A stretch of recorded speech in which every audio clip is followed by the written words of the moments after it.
നല്ലൊരു T V ആണ്. നമ്മൾ ഡിസ്പ്ലേ ക്വാളിറ്റിയും പിന്നെ വിഷ്വൽ കാണാനൊക്കെ അടിപൊളിയാണ്, കുഴപ്പമൊന്നുമില്ല. നല്ല പിന്നെ നെറ്റ് കണക്റ്റ് ഒക്കെ ഇല്ല, അതുകൊണ്ടാണ്. പിന്നെ എന്താണ് പറയാനുള്ളത്? പിന്നെ ഇതാണ് ഇതിന്റെ റിമോട്ട് വരുന്നത്.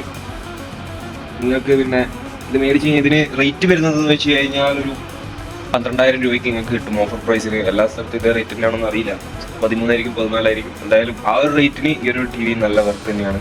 USB കണക്ട് ചെയ്യാം, അതും എല്ലാ ടി വിയിലുള്ള ഫീച്ചേഴ്സ് തന്നെയാണ് ഇതിലും ഉണ്ട്. അപ്പോൾ ഈ ഒരു റേറ്റിന് ഈ ഒരു ടി വി നല്ലത് തന്നെയാണ്. നമുക്ക് കാണാനും വിഷ്വലിയും നല്ല ക്വാളിറ്റി തന്നെയാണ്. സിനിമകൾ ഞാൻ 2-3 സിനിമയൊക്കെ ഇതിനകത്ത് കണ്ടു. അപ്പോൾ നല്ലൊരു എക്സ്പീരിയൻസ് തന്നെയായിരുന്നു. സൗണ്ടിൻ്റെ കാര്യം പറയുകയാണെങ്കിൽ സൗണ്ടും നല്ല അടിപൊളി സൗണ്ടാണ്. ഇതിനകത്ത് ഡോൾബി എന്നൊക്കെ എഴുതി കാണിക്കുന്നുണ്ട്. അപ്പോൾ നല്ല സൗണ്ടാണ്. അപ്പോൾ പ്രശ്നമൊന്നുമില്ല, നിങ്ങൾ ഈ ഒരു പൈസക്ക് ഇത് വർത്താണ് എന്താണ് എനിക്ക് തോന്നുന്നത്. അത് ഈ ഒരാഴ്ചത്തെ യൂസർ എക്സ്പീരിയൻസ് മാത്രമാണ്. ലോങ് ടേം ആണെങ്കിൽ ലോങ് ടൈം ഞാനൊരു വർഷത്തിന് ശേഷം ഇടാം. ഇതെന്ന് വെച്ച് കഴിഞ്ഞാൽ 1 വർഷമാണ് ഇതിൻ്റെ വാറണ്ടി. പിന്നെ നിങ്ങൾക്ക് അഡീഷണൽ ആയിട്ട് വേണമെങ്കിൽ ഇത് ഞാൻ മൈജിയിൽ നിന്നാണ് മേടിച്ചത്. അപ്പം അഡീഷണൽ ആയിട്ട് വേണമെങ്കിൽ ചെയ്യാനായിട്ട് 1 വർഷം കൂടെ എക്സ്ട്രാ, അതിലെത്രയോ 1,500 ഞങ്ങളുടെ എക്സ്ട്രാ. നമ്മൾ 1 വർഷത്തെ എക്സ്ട്രാ എടുത്തിട്ടില്ല, 1 വർഷം വാറണ്ടി മാത്രമേ ഇതിനുള്ളൂ. അപ്പം അതിനുശേഷം എങ്ങനെയാണ് കാര്യങ്ങൾ എന്നൊക്കെ ഞാൻ ഒരു വീഡിയോ വേണമെങ്കിൽ പിന്നീട് ചെയ്യാം. എന്തൊക്കെ ആയാലും ഈ ഒരു ടി വി കൊള്ളാം, നൈസാണ്. വേറെ പ്രശ്നങ്ങളും കാര്യങ്ങളൊന്നുമില്ല. ചാനലിൻ്റെ ക്വാളിറ്റി പറയുകയാണെങ്കിൽ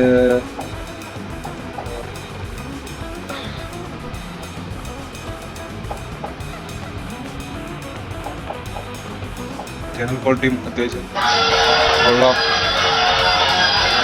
നൈസാണ്, കുഴപ്പമൊന്നുമില്ല.